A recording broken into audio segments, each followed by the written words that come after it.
Raon, who was in the middle of training, was suddenly approached by Runan. Without hesitation, he asked her why she was there.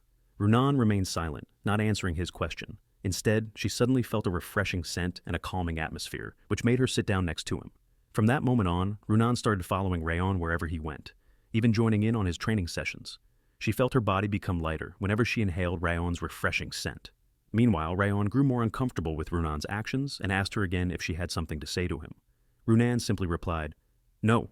So Raon decided to ignore her, while Runan continued following him for a little while longer. Meanwhile, Burren silently observed the two of them, noticing how often they were together lately.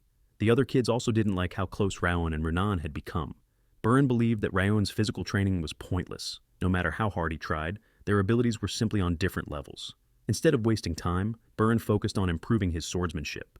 He then urged the other kids to concentrate on their upcoming test, rather than paying attention to Raon and Runan. One day, while Raon and Runan were training, someone suddenly approached them. It was Dorian. He asked if he could join their training because he wanted to learn the proper way to build his physique. Without hesitation, Raon replied that he didn't mind at all. Dorian then offered Raon some cookies, but Raon refused. However, Runan kept staring at the cookies with a longing expression, as if she wanted them badly. Seeing this, Raon eventually handed the cookies to Runan, who immediately ate them. From then on, they continued their daily training routine, and 6 months quickly passed. Throughout these months, Raon trained tirelessly, putting his life on the line despite his poor condition. Time flew by, and soon the morning of the exam arrived.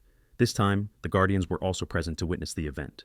Meanwhile, the Wrath Spirit reminded Raon about their previous bet. Of course, Raon hadn't forgotten. He remained confident since no one knew how things would turn out. On the other hand, Dorian was crouched on the ground, overwhelmed by nerves. Runan, however, casually offered Raon a cookie. In the audience, Raon's mother cheered for him with great excitement. She felt proud of how much he had grown over the past 6 months at the training grounds. Shortly after, the head of the family entered the exam arena to oversee the event personally. Without further delay, Rimmer announced the details of the exam.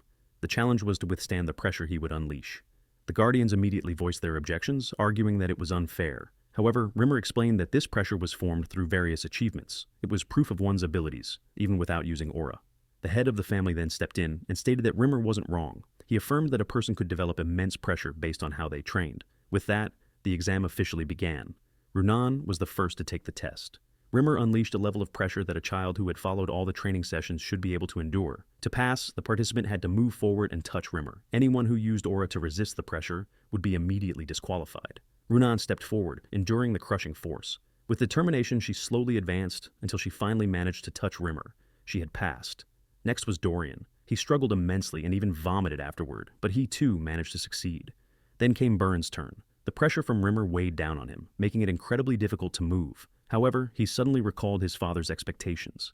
Burren couldn't afford to fail. If he did, he might be discarded just like his older brother. Fueled by desperation, he pushed forward with all his might and eventually passed. Afterward, Rimmer gave Burren some advice. He should stop trying to act like an adult and instead focus on training at a pace suitable for his age. Finally, the last participant to take the exam was Raon. Unlike the others, Rimmer unleashed an even greater pressure on him. However, Raon didn't waver in the slightest. As a regressor, he wasn't just Raon Zeekhart. Within him also existed the assassin Raon. Because of that, such pressure was nothing to him.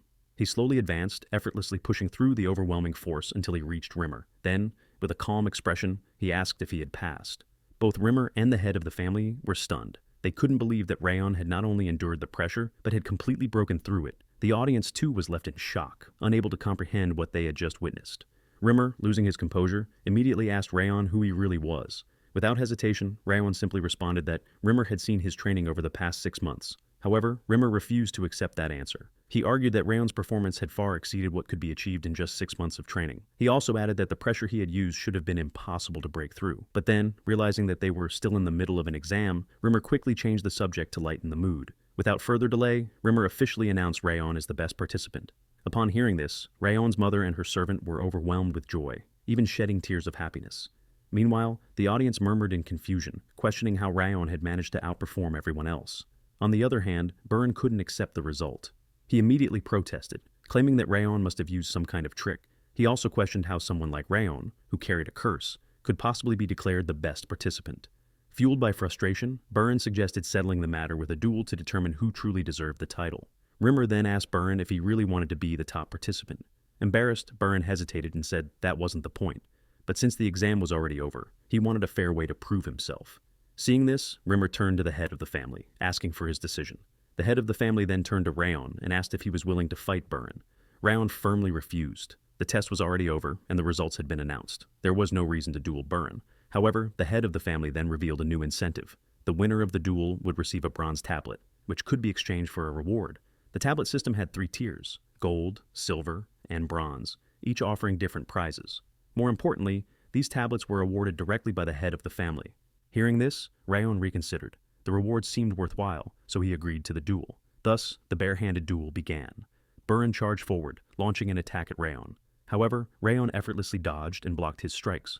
Frustrated, Burren then unleashed a technique called Void Tiger Fish, an advanced move passed down by his father. But even then, Raon remained unfazed. He blocked every single one of Burren's attacks with ease. Meanwhile, Burren was fighting under immense mental pressure. He feared losing, knowing that failure could lead to being abandoned by his father. He had to prove himself. He had to win.